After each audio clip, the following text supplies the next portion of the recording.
Oke, kita mulai ya. Alhamdulillah. Oke, siap. Siap ya. Silakan. Yuk. Silakan. Assalamualaikum warahmatullahi wabarakatuh. Waalaikumsalam warahmatullahi wabarakatuh. Alhamdulillahil hakim al-jawadil karim al-azizur rahim wa tariqu ilaihi wa adihul qasidin wa dalilun alillahi hunnal nadirin. Allahumma wassalli wa sallim ala sayyidina Muhammadin wa ala alihi wa ashabihi ajmain. Yang saya hormati Pak Kepala KUA Gunung Kaler ya, Pak Naib, Pak Munawar.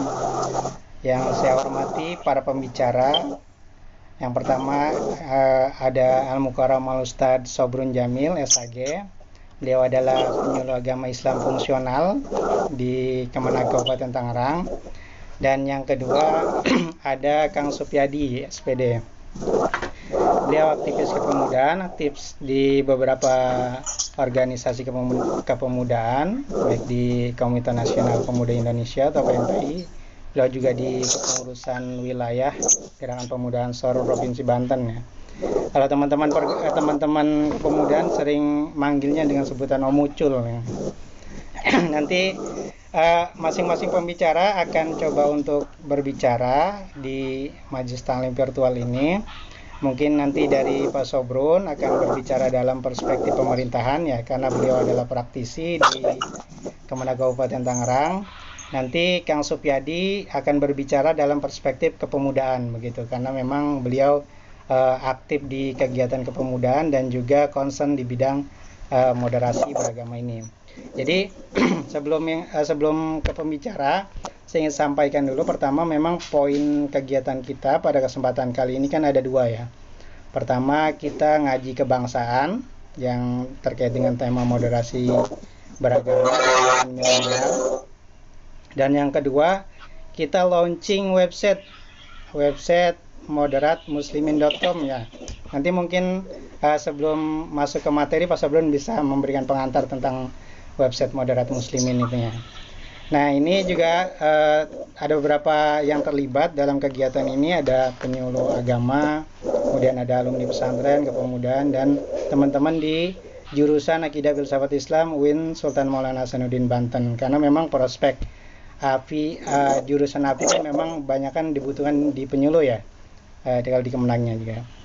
Nah itu, terus ya yang ini juga perlu saya sampaikan karena kita menggunakan Zoom yang basic ya.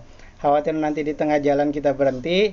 Mungkin nanti sebelum itu nanti kita akan coba tambahkan extra time gitu. Kalau misalkan di tengah jalan kita berhenti, nanti akan coba saya kirimkan link Zoom-nya, kita nanti bisa sambung kalau memang kegiatan ini belum selesai begitu.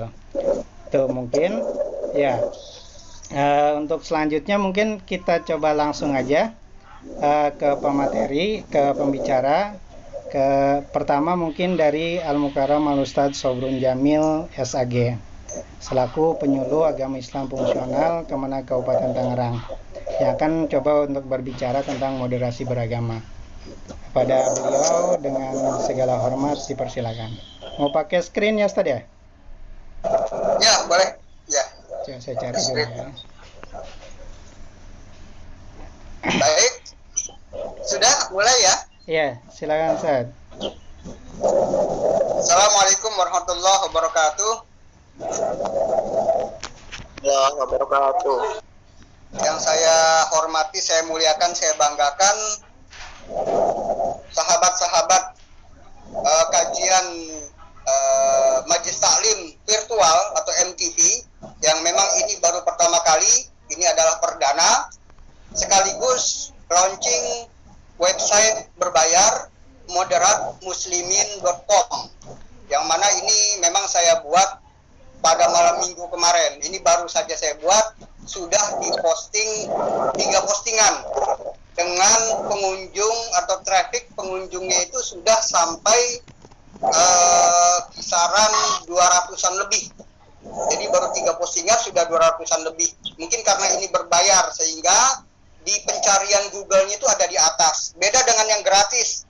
Kalau yang gratisan kadang-kadang itu ketumpuk sama yang berbayar lama-lama hilang. Nah, sahabat-sahabat Majelis Taklim Virtual yang saya muliakan, saya banggakan, wabil khusus Terus ini ada Kepala KUA Gunung Kaler ya, Pak Anwar Munawar ya. Juga mahasiswa-mahasiswa UIN SMH Banten dan Kang Supiyadi selaku pengurus KNPI Provinsi Banten ya kalau nggak salah, dan Ketua GP Ansor Kecamatan Ciomas kalau nggak salah seperti itu ya. Ketua KNPI Ciomas, pengurus wilayah Banten Ansor. Oh maaf, terbalik ya, maaf karena baru kenal nih. Ketua KNPI Ciomas Serang dan pengurus GP Ansor wilayah Banten. Mudah-mudahan tidak salah lagi nih. Dan juga para partisipan yang mungkin mohon maaf tidak saya sebutkan namanya satu persatu tanpa mengurangi rasa hormat.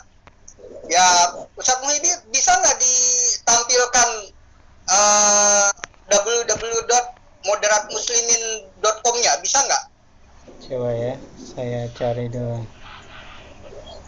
Bisa nggak, Ustadz Muhyiddin? Kayaknya agak ini deh. Oh, ada, baik, langsung saja soal moderasi. Ya, karena saya ini penyuluh agama Islam fungsional Kementerian Agama yang bertugas di Kabupaten Tangerang. Namun kadang-kadang juga mengikuti kegiatan pusat dan provinsi, sehingga mungkin soal moderasi ini kita anggap sangat krusial dalam pembangunan nasional. Mengapa demikian? Karena tanpa bagaimana? Halo Ustaz Muhammad, ahlan wa sahlan. Ustaz Muhammad. Alhamdulillah. Waalaikumsalam warahmatullahi wabarakatuh. Baru tampil. Tanpa ada stabilitas negara termasuk stabilitas keagamaan, itu pembangunan nasional tidak akan tercapai dan tidak akan kondusif seperti itu. Jadi memang peran penyuluh agama adalah membantu pembangunan nasional dan menyampaikan pesan pembangunan nasional dalam bahasa agama. Tentu ini tugas kita. Nah, sekarang berkenaan dengan moderasi. Mengapa harus moderasi? Karena memang agama kita di surat Al-Baqarah juz 2 itu sudah jelas. Wa kadza a'udzubillahi minasyaitonir rajim. Wa kadzalika ja'alnakum ummatan wasatan litakunu syuhada'a 'alan nasi wa yakunur rasulu 'alaikum syahida. Dan juga kami jadikan kalian sebagai umat yang di tengah, yang moderat, tidak miring ke kanan, tidak miring ke kiri. Ummatan wasaton. Kita ini diciptakan oleh Allah sebagai umat Nabi Muhammad SAW, bertugas untuk tetap pada koridor kita sebagai ummatan wasaton. Jadi kalau mendengar istilah Islam wasatiyah, itu sebenarnya sangat Qur'ani. Islam wasatiyah sangat Qur'ani. Apalagi Rasul Sallallahu Alaihi Wasallam dalam salah satu sabdanya bersabda, ahabbu dini indallahi al-hanifiyatus samhah. Agama yang paling dicintai di sisi Tuhan, di sisi Allah adalah yang tulus, al-hanifiyah, as-samhah, yang toleran. Jadi tidak ada agama dicintai oleh Allah itu agama radikal, nggak ada. Yang ada adalah al-hanifiyah, as-samhah.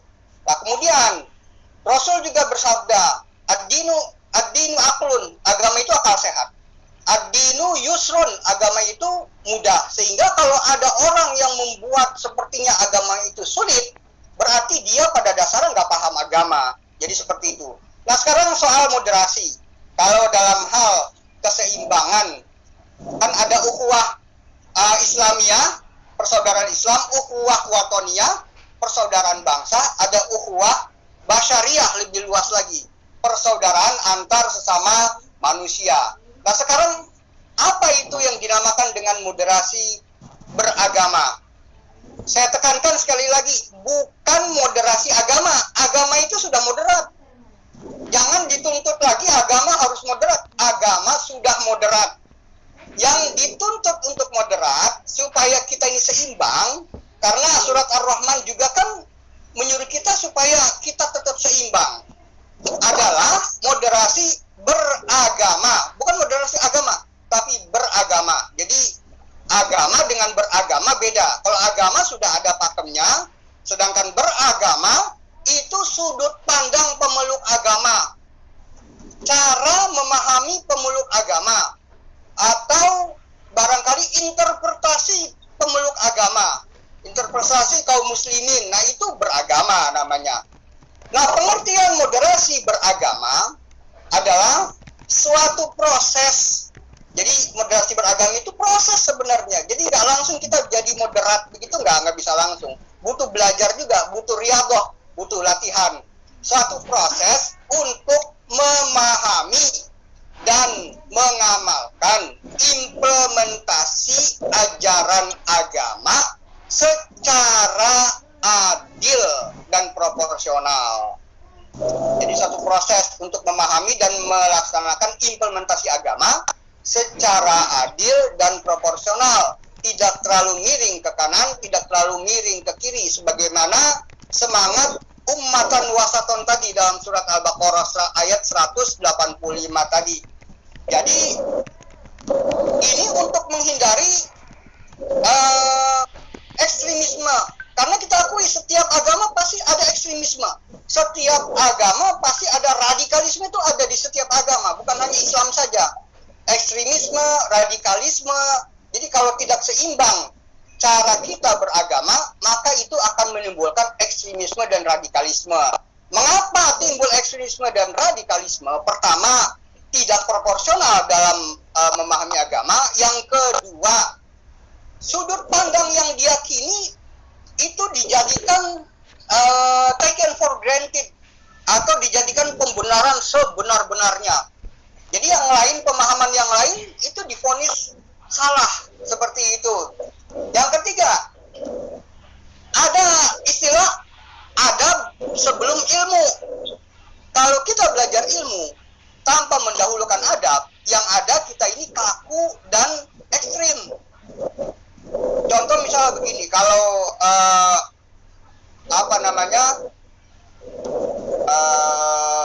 dibilang nggak ada cium tangan dalam Islam itu, lah nanti kalau semua anak murid nggak cium tangan gurunya bagaimana? Jadi adab itu didahulukan daripada ilmu. Kemudian negara kita Indonesia itu tahun 2017 ya, karena saya waktu itu diundang oleh Litbang Kemenak Pusat, kemudian BNPT Polri, itu ada temuan 2017 itu kita hampir dijadikan seperti gerakan spring di Timur Tengah, dijadikan kayak Timur Tengah. Saya pernah menemukan 2017 sebuah gerakan ISIS yang ganti baju. ISIS itu bukan Islam ya, ISIS itu bukan Islam, bukan, itu hanya mengatasnamakan saja.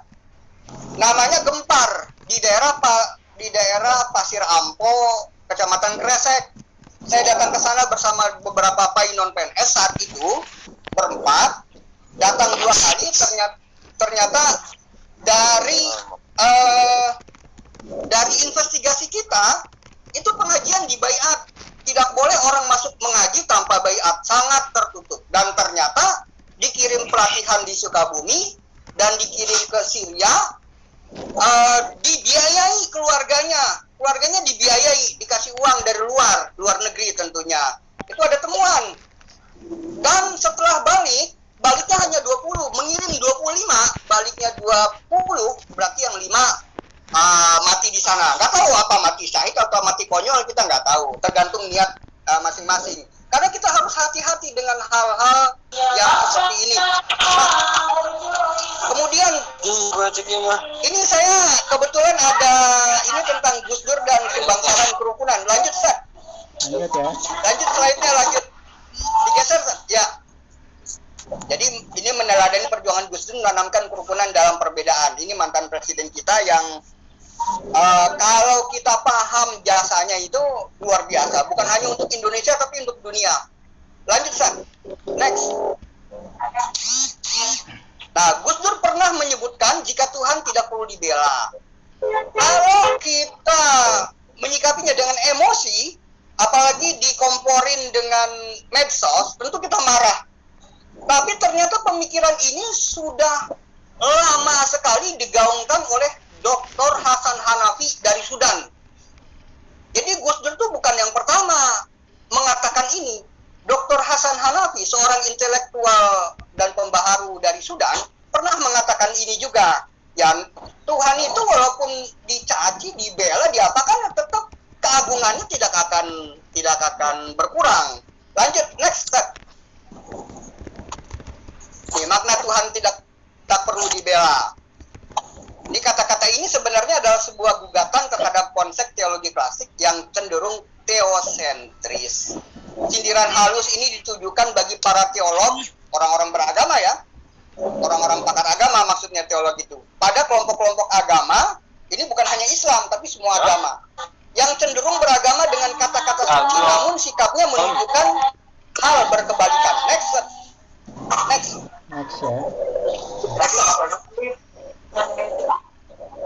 Nah, salah satu yang menarik perhatian banyak kalangan adalah kenyataan terjadinya polarisasi antara paham keagamaan dengan paham kebangsaan. Polarisasi itu pengkutuban, jadi dipisahkan.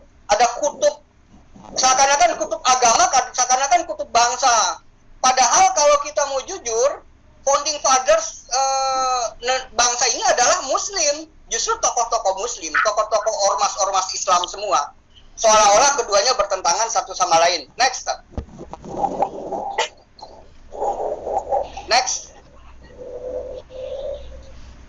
Nah, padahal sejatinya menurut Yudilatif, teologi kebangsaan yaitu Pancasila tidak berarti dapat menggantikan atau mengkudeta kedudukan agama. Ini Pancasila ini sangat agamis. Ini sangat agamis sekali. Kita tidak bisa mempertentangkan. Apalagi kemarin ketika haluan ideologi negara atau haluan ideologi Pancasila atau HIP oleh parlemen DPR ingin diganti dari Pancasila menjadi Ekasila, menjadi Trisila, menjadi Ekasila.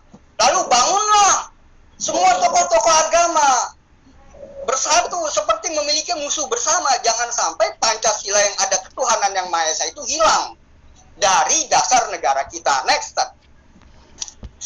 Pak. Ya. Nah, jadi Gus Dur memiliki pandangan serupa. Lebih jauh Gus Dur bertutur bahwa agama merupakan representasi sebuah perjuangan teologi berkebangsaan. Next.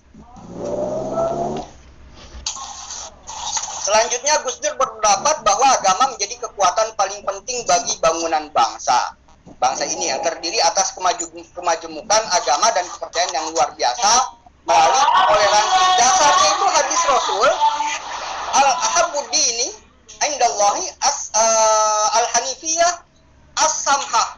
Jadi nggak bisa kita nggak bertoleransi dalam beragama, bukan dalam agama ya, dalam beragama antar umat agama, bukan antar agama, tetapi antar umat beragama. Karena kita nggak bisa mencampur adukan, misalnya kita tuker-tukeran sholat Jumat dengan ke gereja, itu kan nggak bisa, sangat-sangat menyalahi kaidah keagamaan dan kaidah kebangsaan juga. Lanjut, next. Jadi kita enggak kok orang itu. Oh, ini udah selesai ya? Udah selesai. Ya.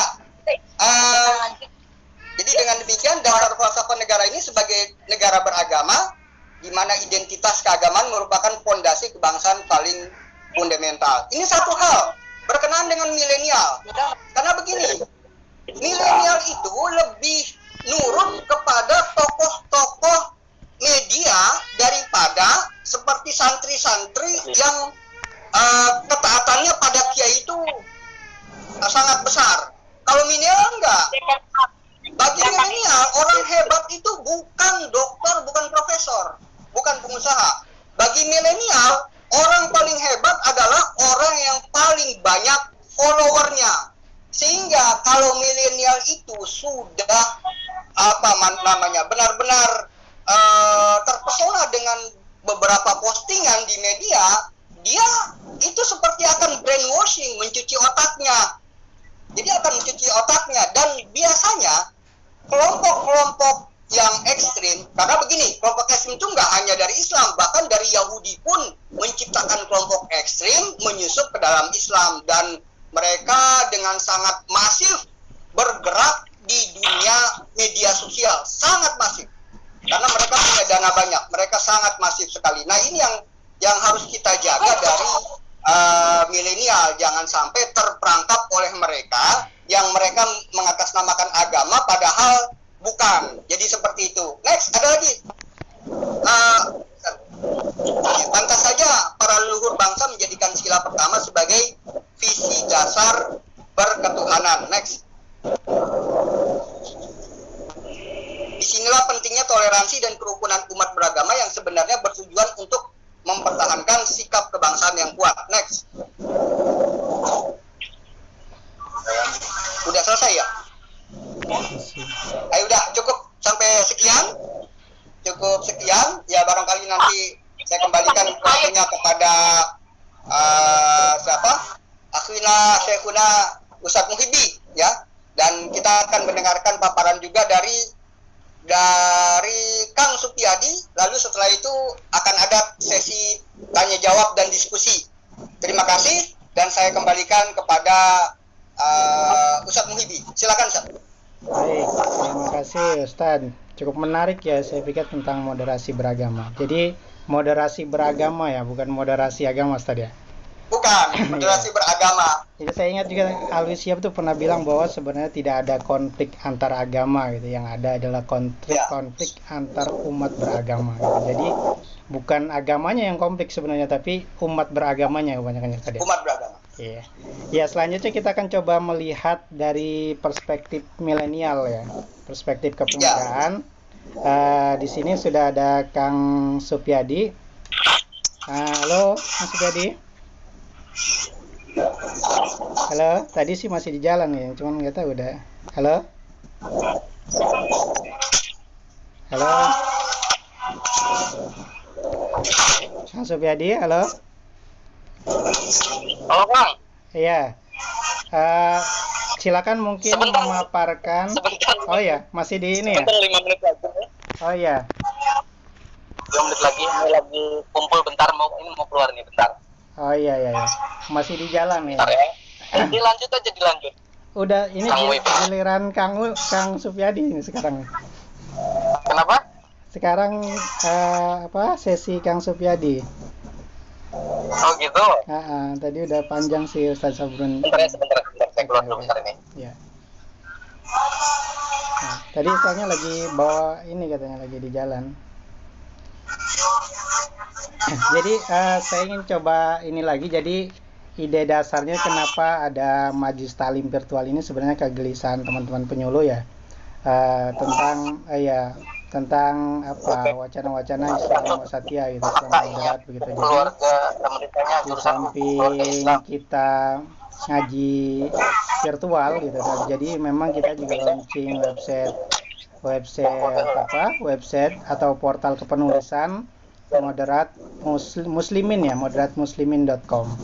Jadi nanti ini yang mengisi bisa dari teman-teman penyuluh ya, atau memang mungkin dari luar yang memang memenuhi persyaratan dan ketentuan yang ditentukan begitu ya. Jadi nanti mungkin juga dari teman-teman penyuluh bisa mengisi konten-konten atau isi-isi website dan sebagainya. Karena dan rencana majelis talim virtual ini dibuat berlanjut gitu Ustaz ya. Jadi ini pertemuan pertama, nanti mungkin ada pertemuan selanjutnya yang isi bisa dari teman-teman penyuluh atau dari teman-teman yang lain dari yang memang terkait tema-tema yang nanti diajikan atau dikaji begitu. Jadi kita karena memang eranya sudah era digital begitu. Jadi mau tidak mau kita juga harus dituntut untuk untuk mampu secara digital juga begitu ya kira-kira saya. Ya, gimana Kang Supyadi? Siap Kang, siap. Siap ya. Oke. Dengan nanti mungkin Kang Supyadi bisa tadi Ustadz Sabrun sudah memaparkan terkait moderasi beragama dalam perspektif pemerintah mungkin ya, dalam perspektif pemerintah karena beliau kan praktisi di Kemenag. Sudah banyak berbincang bahkan tentang gerakan-gerakan yang terjadi juga belakangan terakhir, sempat disinggung juga gerakan gempar dan lain sebagainya itu. Nanti mungkin Kang Supyadi bisa memaparkan dalam perspektif kepemudaan begitu. Bagaimana dinamika moderasi beragama ini di kalangan milenial atau di kalangan kepemudaan seperti apa? Mungkin dengan segala hormat saya persilahkan.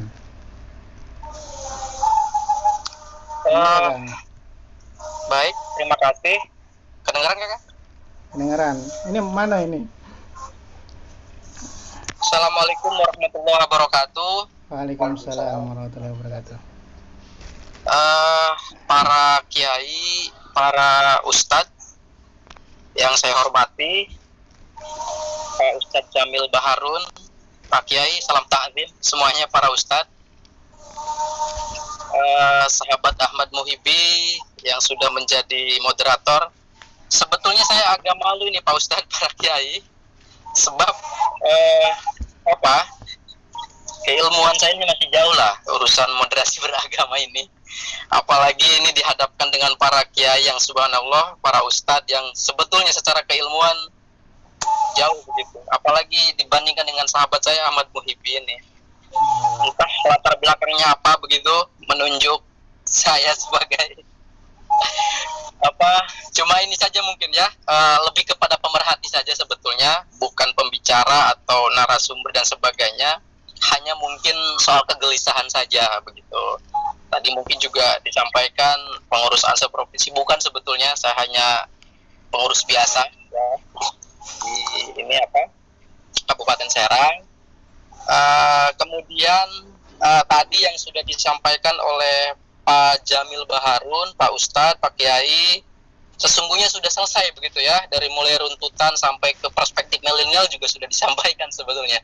Jadi sebetulnya nanti dengan beliau lah ya, hal-hal yang ingin ditanyakan soal perspektif milenial. Yang jelas mungkin kalau saya hanya lebih kepada menguatkan saja sebagai anak muda yang cinta keberagaman begitu ya, anak muda yang senang dengan kemajemukan. Karena seperti kita tahu bahwa negeri ini dengan latar belakang suku, kemudian ras, kemudian bahasa, agama, ini menuntut kita untuk mencoba memahami kemajemukan dan keberagaman begitu. Soal milenial ini penting karena milenial ini generasi digital atau internet generation begitu ya, sebagai estafet kepemimpinan ke depan, kemudian sebagai generasi muslim terbesar mungkin untuk kelompok milenial ini di negara kita, tentu harus punya pandangan soal moderasi beragama begitu. Kenapa?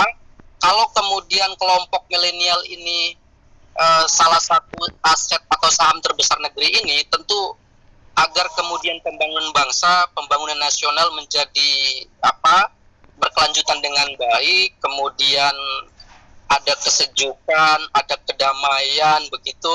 Nah, ini harus dimulai dari kelompok milenial yang hari ini tentu menguasai teknologi begitu ya, dibandingkan dengan kelompok-kelompok di atasnya mungkin. Hari ini kelompok milenial yang secara tidak langsung sangat menguasai era digital begitu. Nah, ini mungkin cara pandang yang perlu kita lihat begitu. Tadi sudah disampaikan oleh Pak Jamil Baharun. Punten sebelumnya Pak Ustadz, tadi saya ada kumpulan sebentar lalu keluar ini, jadi agak kurang begitu menyimak begitu sampai detail gitu. Yang jelas saya sebagai anak muda yang cinta keberagaman, kemajemukan, tentu untuk menghindari tindakan-tindakan ekstremisme ini ya dipandang perlu kita melihat sudut pandang bahwa moderasi beragama ini penting begitu untuk kehidupan berbangsa kita ke depan. Apalagi milenial cukup signifikan, apalagi kita juga mengalami bonus demografi yang saat ini tentu milenial sangat menguasai begitu ya.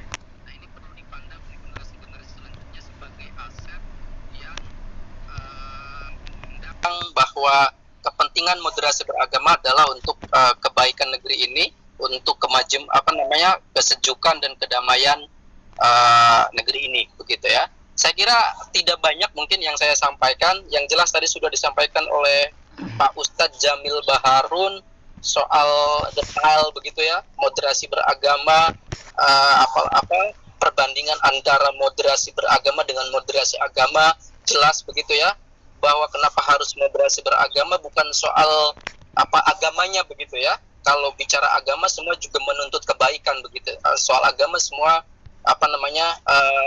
menginginkan perintah kebaikan begitu. Tapi kemudian ada perbedaan pandangan penganutnya ini begitu, yang kemudian akhir-akhir ini khawatir begitu, kemudian karena sikap perbedaan kemudian bergejolak cara pandang berpikirnya, yang kemudian akhirnya tindakan-tindakan ekstremisme ini kemudian menjamin. Saya kira itu mungkin Pak Ustadz, Pak Kiai, yang nanti disampaikan mungkin kita diskusi saja, karena kalau soal keilmuan sudah jelas Pak Ustadz Jamil Baharun sudah menguasainya. Saya kira itu mungkin nanti kita diskusi apapun terkait dengan moderasi beragama. Saya secara pribadi sebagai kelompok milenial begitu yang saat ini cinta keberagaman akan terus mempublish atau mengekspos begitu ya tentang keberadaan atau keberagaman beragama, cara pandang kita beragama, agar kemudian tindakan-tindakan santun, tindakan-tindakan sopan, kemudian sekalipun dinilai beragam perbedaan, tetap maksudnya kita istilahnya dalam kebaikan begitu. Saya kira itu. Terima kasih. Dilanjut Pak Ustadz Muhibbi. Akhirul kalam, wallahul muwaffiq ila aqwamit thoriq. Assalamualaikum warahmatullahi wabarakatuh. Waalaikumsalam warahmatullahi wabarakatuh. Baik, mungkin langsung saja kita sesi tanya jawab ya. Karena ini Zoom-nya juga basic ya. Saya wanti-wanti aja ini, khawatir di tengah jalan nanti mati begitu. Ya, mungkin kita coba buka pertanyaan ya kepada teman-teman yang mungkin ingin bertanya begitu, atau mungkin menambahkan begitu di majelis taklim virtual ini. Dipersilakan. Mungkin ada dua orang penanya dulu mungkin ya.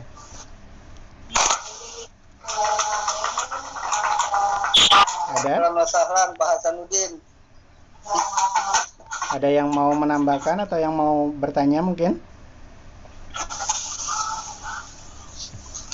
Pak, Iya. ingin bertanya. Mungkin Silakan, bisa diperkenalkan dari mana asalnya? Baik Pak, izin bertanya. Saya Uliana, mahasiswa UIN Banten, jurusan Akidah dan Filsafat Islam. Oke. Silakan Teh Uliana. Ya, baik Pak, pertanyaannya itu contoh menerapkan moderasi beragama kepada remaja itu kayak gimana ya Pak? Menerapkan moderasi beragamanya itu di kalangan remaja sekarang itu kayak gimana gitu Pak? Oke. Baik. Baik. Terima kasih. Teh Uliana ya dari UIN Banten. Iya Pak. Milenial itu Ada lagi mungkin nanti tadi ditampung dulu kalau ada satu ada lagi. itu dulu ya, ditampung dulu ya. Iya mungkin. Ada lagi ya satu Silakan, lagi Pak mungkin. Muhyiddin. 2 orang.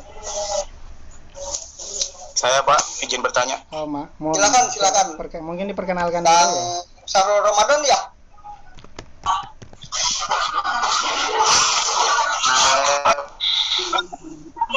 Nama? Izin bertanya. Iya. Monggo, silakan. Terima kasih sebelumnya untuk moderator Pak Muhibbi sudah memberikan waktu saya.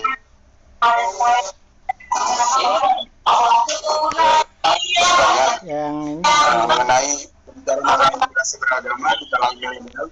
Saya sendiri sering menemukan kaum milenial yang pemikirannya itu sudah terpengaruh oleh ekstremis, baik di sosial media maupun di lingkungan. Pertanyaan saya, apa yang harus ditanamkan atau dimiliki oleh setiap ini milenial mungkin. agar terhindar dari pengaruh ekstrim di luar sana? Terima Eh, kasih. Punten, bisa diulang? Tadi nggak kedengeran suaranya ya. Ada.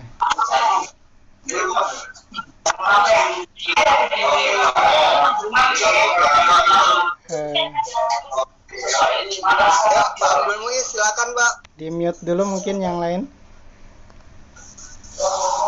Tadi Sarul Ramadan pertanyaannya apa ya? Ini nggak kedengeran soalnya. Pertanyaannya, hal utama apa yang harus ditanamkan atau Oke. dimiliki oleh setiap milenial agar terhindar dari pengaruh ekstrim di luar sana? Oke. Oke. Udah 2 orang. Baik, mau dijawab dulu atau mau dibantu dijawab boleh. Nanti siapa saja yang ingin menambahkan saya persilahkan ya. Gimana Ustadz Muhidi? Langsung aja. Monggo, langsung aja Ustaz. Langsung aja. Baik, dari Teh Uliana ya. Ya. Apa yang harus dilakukan dalam hubungannya dengan sosialisasi moderasi beragama kepada milenial? Karena milenial itu saya pernah mendengar riset ya. Milenial itu minimal paling sedikit menghabiskan waktu di gadget itu 8 jam sehari katanya.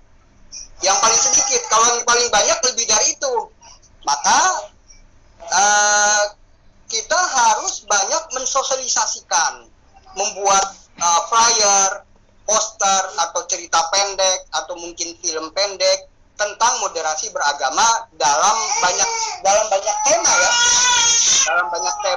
dalam banyak fragmen, karena ini segmennya adalah milenial. Dan intinya begini, kita sampaikan pesan, karena kan banyak berita-berita yang digoreng-goreng, hoax berkeliaran di mana-mana. Ya memang semangat beragama sih boleh, tapi kan tabayun itu wajib. In ja'akum fasiqun binaba'in fatabayyanu, kan wajib tabayun itu. Maka kita harus banyak sosialisasikan 3S. 3S itu adalah saring sebelum sharing. Jadi saring sebelum sharing.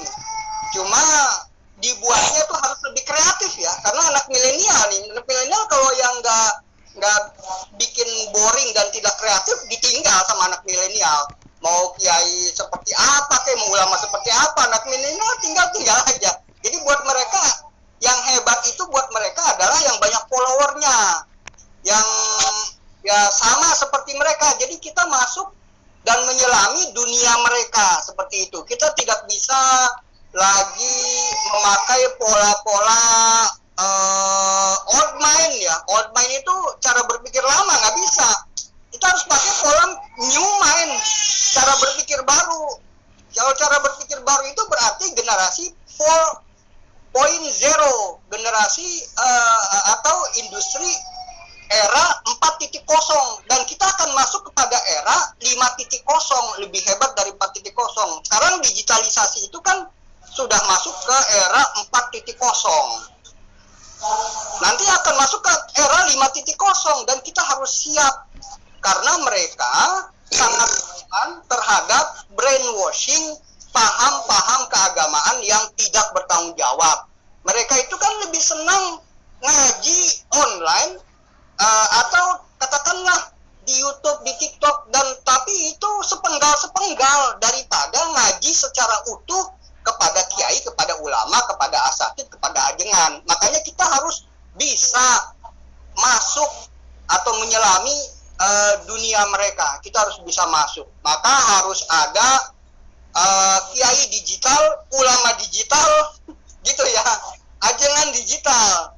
Jadi kiai yang kiai 4.0, kiai yang sudah masuk hampir 5.0, karena ini adalah tuntutan ya, ini adalah tuntutan. Semakin zaman ke depan itu nanti semakin artificial intelligence. Artificial intelligence itu artinya kecerdasan yang dibuat digital.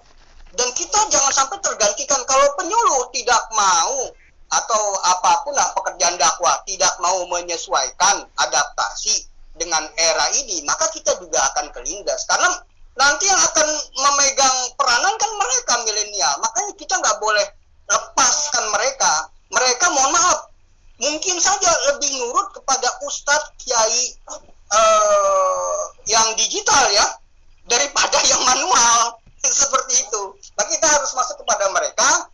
Kita buat banyak pesan saling sebelum sharing. Kita buat kajian-kajian keagamaan itu jangan yang asal-asalan tapi lebih sistematis seperti itu. Jadi seperti itu Uliana ya. Syahrul Ramadan. Kang Syahrul Ramadan, bagaimana supaya mereka tidak terjerembab kepada mungkin isu-isu yang tidak bertanggung jawab, karena memang sekarang banyak isu yang tidak bertanggung jawab. Maka ya seperti itu, jawabannya hampir sama seperti itu. Jadi kita harus menyadarkan masyarakat, kita harus ikut menyaring, kita harus ikut memfilter. Karena gini, kalau ada berita hoax, ini ada berita hoax, berita bohong nih, berita bohong, dia larinya sudah 50 km. Berita benar larinya baru sampai 100 meter. Coba bayangin. Yang berita hoax berkeliaran itu mereka larinya sudah, ini Kominfo ya yang ngomong, bukan saya. Saya waktu itu pernah di diklat di Kominfo, Kementerian Komunikasi Informatika. Jadi kalau berita bohong itu sudah larinya taruhlah 200 km, ini pengimbangnya, berita benernya itu baru pada ya kecepatan 2 km, 3 km lah. Kan sangat jomplang, sangat jauh. Nah, kita harus bekerja keras di situ, seperti itu. Demikian ya, Teh Uliana dan Kang siapa tadi? Kang Syahrul Ramadan. Demikian. Tapi memang kalau buat kita ngaji itu lebih baik talaki atau muka. Cuma trennya sekarang anak-anak milenial lebih senang ngajinya itu digital.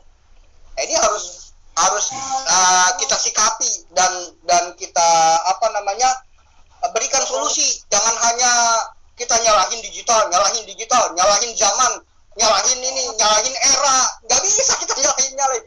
Kitanya yang harus mengejar, kitanya yang harus adaptasi. Jadi seperti itu. Mungkin ada yang ingin menambahkan, silakan. Baik, terima kasih Pak Sabrun Jamil. Ya. Kang Supyadi mungkin ingin menambahkan. Silakan. Jadi contoh penerapan moderasi beragama sama hal utama apa begitu ya yang perlu ditanamkan kepada generasi milenial agar tidak ekstrim gitu, agar tidak masuk ke gerakan-gerakan ekstrim begitu. Kang Supyadi, mangga.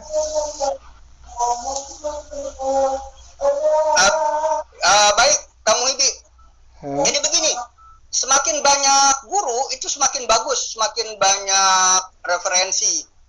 Kalau guru cuma satu, cuma dua, kemudian kita secara fanatik pegang pada guru itu, ya kita akan jadi ekstrim. Jadi anak-anak juga harus banyak belajar kepada banyak guru, nggak bisa, dan harus membuka wawasan. Dan kita arahkan cara belajar agamanya itu dengan benar, seperti itu. Jadi secara sistematis, tapi masuk ke ranah digital itu kita masuk seperti itu. Baik, Kang Supyadi. Mungkin Kang Supyadi mau menambahkan, Kang Supyadi atau mangga. Pak Ustadz Anwar Munawar boleh menambahkan, boleh silakan. Kalau yang lain ingin menambahkan, silakan. Kang Supyadi dulu mungkin. Dari acara temanya dari Fajri itu, dari Fajri temanya menikah di sini. Di mute dulu. Kang Supyadi monggo menambahkan dulu, nanti dipersilakan. Halo Kang Supyadi, halo Kang, halo, suara saya kedengaran ya? Halo, Kedengaran. Pak Anwar Munawar kelihatannya nih. Silakan Pak Anwar Munawar. Pak Naib dulu mungkin ya. Pak Naib, silakan, Naib, Pak Naib. mungkin Naib, menambahkan Naib, dulu, baru. silakan. Ya. Karena di Mekar Baru. Monggo.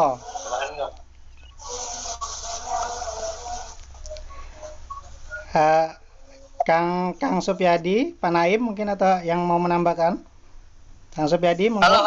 Monggo, silakan. Kang Supyadi dulu mungkin ya. Nanti Iya, Pak silakan, Naib. Kang Supyadi, silakan. Kang Pak Supyadi, silakan. Ustadz Punten tadi salah nyebut nama saya, Pak Ustadz Punten. Ya, Saya lihatnya hanya di itu aja di layar. Ya Kang, gimana tadi Ya, pertanyaannya pun? jadi Saya baru gabung. tadi ada beberapa pertanyaan terkait bagaimana sih contoh penerapan moderasi beragama dan hal utama apa yang perlu ditanamkan kepada generasi milenial begitu agar tidak masuk ke gerakan-gerakan ekstremisme begitu. Oh begitu. Iya. Ya yang jelas tetap saya kira pengetahuan kemudian literasi digital juga penting. Mampu membedakan mana itu fakta kemudian mana itu hoax gitu ya. Apalagi akhir-akhir ini, nah ini yang dikhawatirkan mungkin karena kelompok milenial ini kan konsumen digital terbesar begitu ya. Jadi mengkonsumsi informasinya cukup signifikan. Khawatir kalau tidak difilter ini berdampak terhadap tindakan-tindakan yang apa namanya yang tadi ekstrim begitu ya. Yang jelas ya ngaji, kemudian harus banyak belajar kepada banyak guru baik di kampung juga ya kemudian ngaji-ngaji intelek gitu ya. Contoh lah sekarang ngaji kebangsaan misalnya, ini penting sebagai sumber begitu ya, sumber referensi atau kemampuan yang bisa membedakan mana itu hal-hal yang dianggap buruk atau baik gitu. Intinya menanamkan nilai-nilai moderat, kemudian cara pandang kita juga terhadap agama, kemudian juga tentu teman-teman di milenial tadi mampu memfilter mana berita-berita yang hoax atau berita-berita yang faktual begitu. Saya kira itu Kang Wibi kira-kira. Baik, terima kasih Kang Ucul ya. Ini Kang Fahmi angkat tangan, ini kenapa ini? Ya. Selanjutnya mungkin dari Pak Naib dari Kepala KUA Gunung Kaler mungkin. Al-Mukarram Al-Ustad Munawar, dengan segala hormat Kiai mungkin dipersilakan.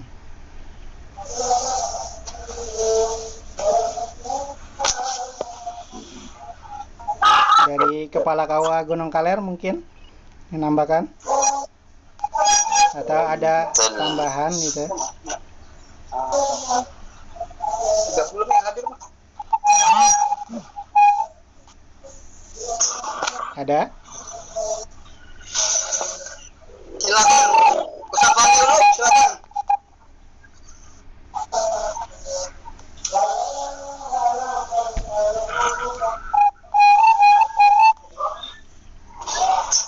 Ada yang mau nambahkan?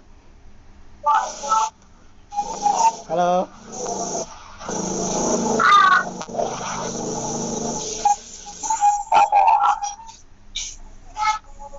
Ustadz Munawar mungkin?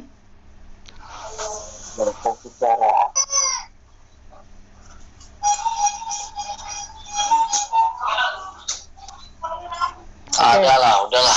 Oke, kalau nggak ada yang mau bertanya lagi nih, cukup banyak.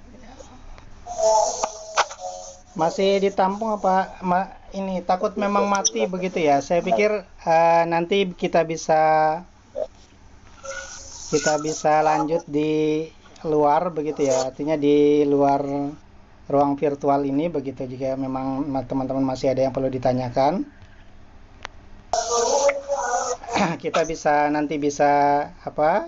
diskusi lagi di luar ruang virtual. Ya,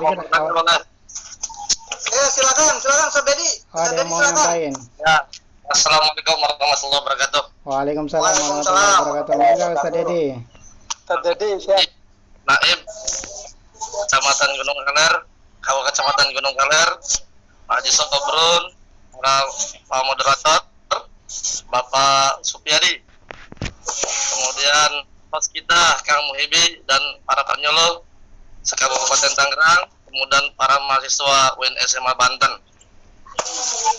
Nah, berbicara tentang moderasi beragama ini memang sangat perlu ditingkatkan, khususnya bagi para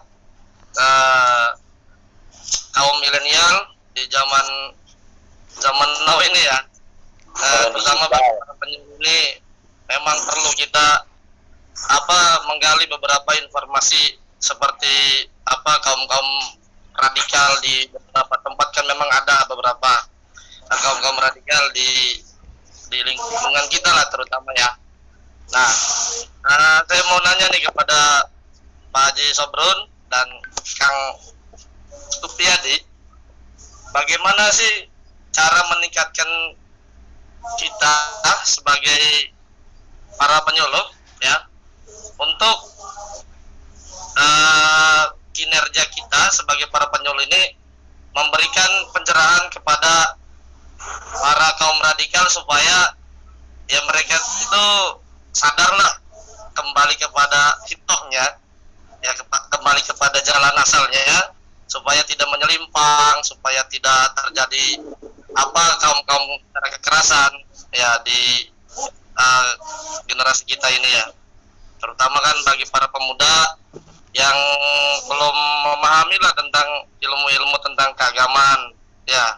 Itu saja mungkin lah ya, mungkin bisa dijawab ya, apa pengetahuan bagi kita semua untuk jawabannya dari beberapa pemateri ini ya. Itu saja.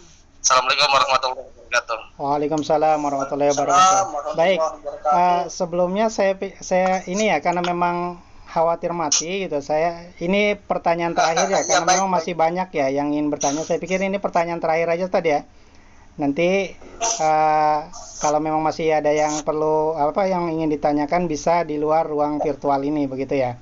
Jadi nanti dari Ustaz Dedi mungkin akan dijawab oleh Ustaz Sobrun sama Kang Supyadi atau dari yang lain. Habis itu mungkin kita cukupkan dulu ya. Ya Ustaz ya. Jadi cukup satu pertanyaan ini aja mungkin. Soalnya khawatir mati juga ini. Udah Ya, baik. agak kedip-kedip.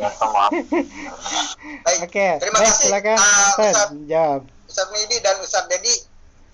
Jadi begini, biasanya kalau yang tidak mau menerima selain dari kelompok mereka, nah ini kan potensi ya, mereka sudah memblok diri mereka sendiri, bahwasanya mereka itu dilarang untuk mengaji kepada selain kelompoknya dan kepada selain ustadz mereka. Bahkan ustadz-ustadz di luar kelompok mereka dikatakan ustadz syubhat. Ini udah diblok ini. Jadi udah ada mental block, bahkan udah secara organizing ya, block organizing ini. Jadi kalau langsung face to face kita berhadapan, mereka pasti akan membela diri.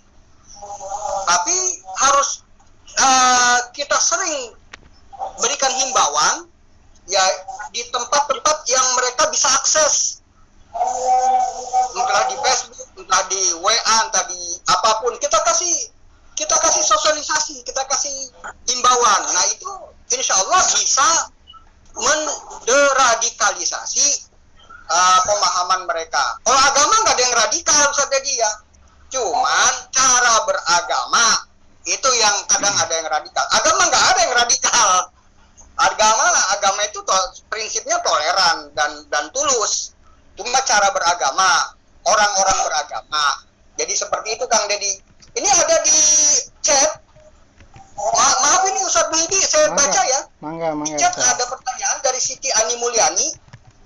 Cara pandang, sikap, dan praktek beragama seperti apa yang dianggap tidak moderat, Pak?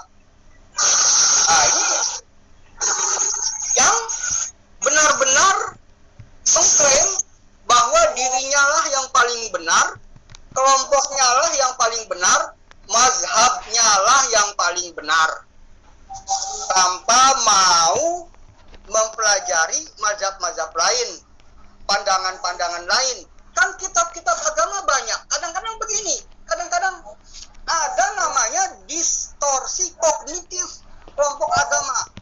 Distorsi kognitif itu artinya distorsi apa artinya distorsi? Sesuatu yang disimpangkan ya. Kognitif itu cara pandang, pemahaman. Kadang-kadang pemimpin-pemimpin agama itu menyembunyikan beberapa kitab rujukan dan hanya memakai kitab rujukan yang dirasa bisa menguatkan kelompoknya saja. Ini kan nggak fair. Baca semua rujukan. Ini kadang-kadang nggak mau nih. Jadi sudah diblok, kelompoknya itu sudah diblok seperti itu. Ini dari Almayabari. Perkenalkan, nama saya Ade Sofian dari kampus Staisman. Oh, Pandeglang. Ahlan wa sahlan, kumaha gamang ya, Pandeglang. Salam takzim dari semuanya. Langsung saja ke pertanyaan, bagaimana cara membedakan informasi di era digitalisasi ini dengan pemahaman yang berbeda? Mohon penjelasannya. Harus dikonversi dengan sumber beritanya, Pak. Contoh. Dulu ada berita yang akhirnya saya di medsos saya klarifikasi. Ya, saya kan karena saya orang Kemenag ya. Bahwasanya kenapa Kementerian Agama itu mengatakan tidak ada haji, padahal Malaysia dikasih jatah kalau nggak salah 20.000 kuota haji, dan itu dari Antara. Setelah dicek berita di Antara, kantor berita Antara, ternyata itu berita tahun 2019, bukan 2021. Ini kita harus cek. Kadang-kadang orang mengedit berita, ini yang berbahaya. Kadang-kadang orang ternyata 2021 Malaysia juga nggak dapat kuota, jangankan kuota berangkat haji juga enggak, dan jangankan tambahan kuota berangkat haji pun juga tidak, seperti itu. Jadi harus dicek ke sumber beritanya, Pak. Kadang-kadang ada editan tuh sering orang-orang tidak bertanggung jawab itu sering mengedit. Seperti kemarin diberitakan istrinya almarhum Gus Dur, Ibu Sinta Nuriyah, meninggal dunia kan? Itu di WA seliweran. Ternyata dicek kebenarannya itu berita hoax, berita bohong. Jadi hati-hati dengan hadisul ifki ini. Hati-hati dengan hadisul ifki atau berita bohong, karena sangat merugikan kita umat Islam dan juga sangat merugikan bangsa ini. Jadi seperti itu. Mungkin seperti itu ya. Apa Ustaz Fahmi mau ada yang disampaikan? Silakan Ustaz Fahmi. Satu lagi Ustaz Fahmi boleh ya? Silakan. Gimana kamu ini? Boleh Ustaz Fahmi? Dari tadi angkat tangan ya? Ustaz Fahmi, silakan. Apakah pencet?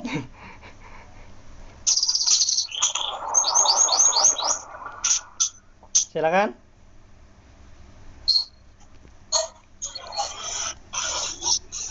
Sudah cukup ya?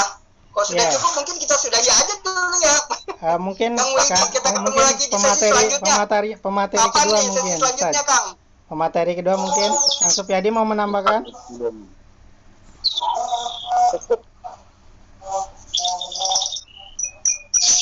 Cukup. Ini ada yang Kang, halo. Ini ada yang kirim ini ya, dari Taufik. Indikator moderasi beragama menurut Kementerian Agama, yaitu 1. Komitmen kebangsaan, 2. Toleransi, 3. Anti kekerasan, 4. Akomodatif terhadap kebudayaan lokal. Kemudian juga ada dari Hasanuddin SAG. Indikator moderasi beragama, 1. Tawasud, 2. Tasamuh, 3. Tawazun, 4. I'tidal. Terus izin usul kalau bisa tiap 2 minggu sekali ya. Waduh, ini nanti nanti ini lagi itu diobrolkan dengan teman-teman yang lain begitu ya. Jadi Kang Supyadi mau menambahkan atau dari Pak Naib, dari yang lain? Jika tidak ada, saya pikir silakan. Ada. Pak Naib. Silakan Pak Naib. Udah. Sudah. Udah bagus, udah cukup. Baik, Ustaz. Kalau tidak ada, saya pikir saya ini aja ya. Saya coba ini lagi paparkan bahwa inti dari Majelis Taklim Virtual ini kita pertama ngaji kebangsaan untuk yang pertemuan pertama ya. Nanti sebenarnya Majelis Taklim Virtual ini media gitu, media bagi teman-teman penyuluh atau teman-teman yang lain yang memang sesuai dengan syarat dan ketentuan yang ditetapkan begitu. Yang ingin mengeksplorasi ide-ide atau tulisan, baik berbentuk tulisan dan lain sebagainya begitu nanti di media-media ini. Dan Majelis Taklim Virtual ini kita coba rencanakan akan berkelanjutan begitu nanti yang mengisi bisa dari teman-teman penyuluh atau dari teman-teman yang lain juga bisa ya. Ya, itu. Dan yang kedua, kita juga launching website moderatmuslimin.com. Itu saya share di di inbox ya, website moderatmuslimin.com. Jadi teman-teman bisa, itu portal tulisan begitu. Nanti teman-teman yang memang teman-teman penyuluh yang memang boleh saya menyampaikan intisari, Pak? Ya. Silakan Pak Naib, Silakan Pak Naib, silakan. Ya, jadi saripati intisari daripada Jumit kita pada siang hari ini adalah intinya adalah merawat keberagaman dan terwujudnya kehidupan berbangsa bernegara yang aman, nyaman, damai, ibadah masing-masing tenang gitu ya, khusyuk ya, dan tercipta kehidupan yang toleran. Itu aja intinya. Namun masalahnya memang ketika umat Islam Indonesia itu sudah luar biasa Pak dari dulu Pak. Gereja di mana-mana, vihara di mana-mana tetap berdiri, mereka beribadah leluasa. Namun kadang-kadang memang ketika diberikan, kita sudah bertoleran tinggi, kita sudah bertasamu, sudah legowo kita ya, luar biasa umat Islam Indonesia itu. Namun aja tuh, ada saja kasus-kasus modus yang memanfaatkan kesolehan kita. Kesolehan umat Islam Indonesia itu luar biasa Pak. Pengorbanannya sejak dulu untuk menciptakan keberagaman di negeri ini luar biasa. Pancasila yang kita sekarang ini ada, itu sebetulnya kan tidak seperti itu dulunya. Ya karena Indonesia umat Islam yang berkorban, maka demi terciptanya Indonesia yang utuh ya, umat Islam Indonesia berani berkorban. Dan namun kadang-kadang itu masalahnya, ketika umat Islam Indonesia sudah legowo, sudah berlapang dada, ada saja yang memanfaatkan ya, memanfaatkan kesolehan, keikhlasan umat Islam Indonesia itu. Seperti ada modus penyebaran agama terselubung. Ya, itu tuh hal-hal yang seperti itu yang mengganggu itu. Nah, sekarang lahir kesininya SKB 2 Menteri pendirian umat beragama, pendirian sangat sekali oke. Namun kadang-kadang ada tuh, ada di tempat lain terselubung mendirikan tempat atau rumah ibadah. Ini makanya wajar kalau umat Islam Indonesia menggugat gitu. Nah ini. Jadi intinya sekarang bagaimana semua umat beragama, moderasi beragama ini harus disampaikan kepada semuanya, bagaimana keberagaman yang sudah tercipta ini tetap terpelihara. Dan kita minta kepada mereka, umat beragama yang lain, tidak memanfaatkan kesolehan umat Islam Indonesia. Seperti itu. Baik. Ya Pak. Baik, atur nuhun. Ya, Pak Naib. Ya, atur nuhun Pak Naib. Terima kasih Pak Naib. Iya. Baik, mungkin ya karena memang ini sudah hampir 1 jam lebih ya kita ya. di sini. Jadi mudah-mudahan nanti di pertemuan selanjutnya kita bisa bersilaturahmi lagi di ruang virtual ini dengan tema berbeda begitu ya, atau dengan tema berbeda nanti dengan pembicara-pembicara yang berbeda juga, atau mungkin masih Ustadz Bahrun. Ya, mungkin itu saya pikir. Terima kasih para kiai, para ustadz, para teman-teman kepemudaan. Ada yang dari Pandeglang tadi ya, ada yang dari Staisman, teman-teman di jurusan Akidah Filsafat Islam, UIN Sultan Hasanuddin Banten, teman-teman penyuluh baik Gunung Kaler, Kresek, Mekar Baru, dan teman-teman penyuluh yang lain di Kabupaten Tangerang. Terima kasih yang sudah ikut berpartisipasi di Majelis Ta'lim virtual ini. Saya pikir kita ketemu. Untuk selanjutnya nanti kita di Gazebo Gunung Kaler ya, dilanjut ya. Siap. Bisa Ya, Pak Naib. Ya, mungkin itu ya. Terima kasih. Saya akhiri. Assalamualaikum warahmatullahi wabarakatuh. Waalaikumsalam warahmatullahi wabarakatuh. Nanti bisa Gunung sambil Kaler, ngopi. mantap, Markotop. Ini udah mau ngopi nih jumnya. Terbalik juga sama. Iya, itu. Waalaikumsalam warahmatullahi wabarakatuh. Terima kasih buat moderator. Enggak. Silakan dilanjut. Ya, Pak Jamil Baharun. Biar mati sendiri jum. Itu nama Facebook Pak Naib. Disebut ini. Nama Facebook.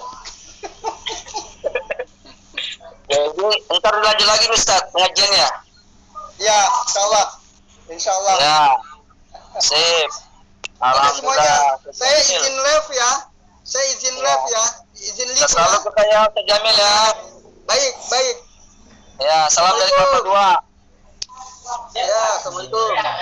Waalaikumsalam warahmatullahi